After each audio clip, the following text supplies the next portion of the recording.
আমি যাবো না। 2 বছর প্রেম করার পরে ছেলে অস্বীকার করছে তাকে বিয়ে করবে না।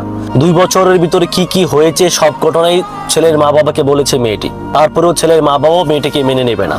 অথবা ওর মেয়েটি ছেলের বাড়িতে এসে অনশন করে, তারপর মেয়ের বাবা মা যারা আছে তারা তাদের বাড়িতে আসে, ছেলের বাড়িতে আসে, এসে মেয়েকে নিয়ে যাওয়ার জন্য অনেক চেষ্টা করে, কিন্তু কোনোভাবেই মেয়েটি যাবে না।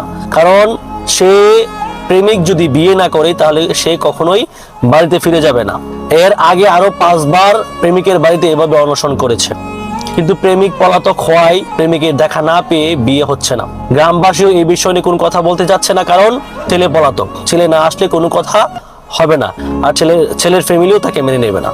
2 বছরের প্রেম, তো বাবাটা মেয়েটাকে যেভাবে নেওয়ার চেষ্টা করতেছে, আমার মনে হচ্ছে মা বাবার শাসনের ঘাটতি আছে, আর নয়তো মা বাবা নিজেই ছেলের পিছনে লেলিয়ে দিয়েছে মেয়েটাকে। আমার এটাই মনে হয়।